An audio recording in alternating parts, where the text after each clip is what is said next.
Boris Johnson tonight announced he will finally back Theresa May's Brexit deal just moments after the Prime Minister agreed to resign. The Tory leadership hopeful U-turned on months of warnings that the deal would render Britain a vassal state as soon as the Prime Minister was safely out the way.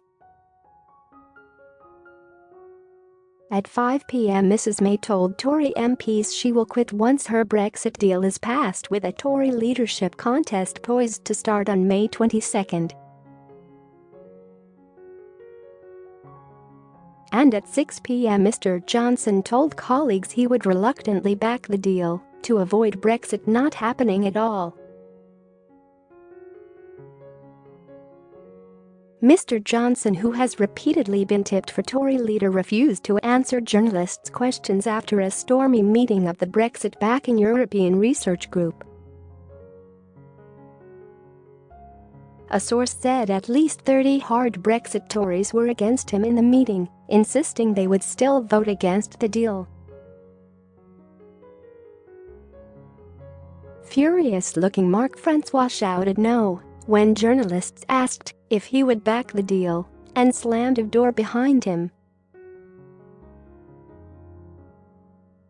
And ERG bigwig Steve Baker refused to comment on whether he, like Boris and fellow Brexiteer Jacob Rees-Mogg, had been won over. Sources said Mr Baker gave an astonishing speech against the Brexit deal that ended in him getting a standing ovation and being hugged by fellow MPs. He said he was consumed with a ferocious rage after that pantomime of Mrs May's speech, adding, "I could tear this place down and bulldoze it into the river. These fools and knaves and cowards are voting on things they don't even understand. I may yet resign the whip than be part of this." An ERG source said Steve Baker made the most astonishing speech, which got a standing ovation. People were hugging him afterwards, and we're not a hugging group. In his speech, Mr Baker reportedly said, "We've been put in this place by people so addicted to power without responsibility that they've given us the choice of no Brexit or this deal." Meanwhile, as he claimed in 2018, a source said he still thinks it's a terrible deal, but there was little to be salvaged from the first phase of Brexit talks. The dramatic development came after Theresa May announced she will quit once her Brexit deal is through in a historic address in Parliament.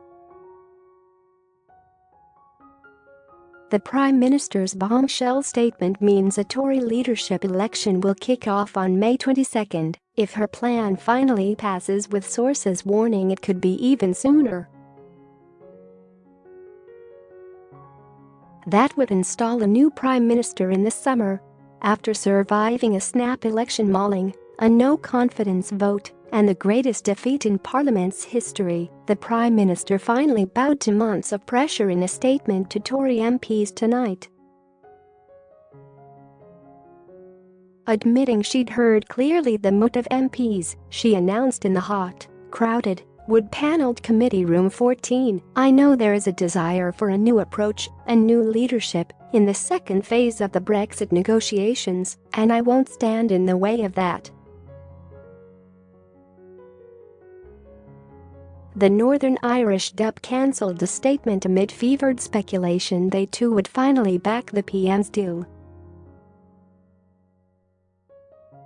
And Jacob Rees-Mogg, the ringleader of the Tory European Research Group, said he would back the deal if the DUP did. But Jeremy Corbyn demanded a general election. Labour's leader said, "A change of government can't be a Tory stitch-up, the people must decide." Read more latest Brexit news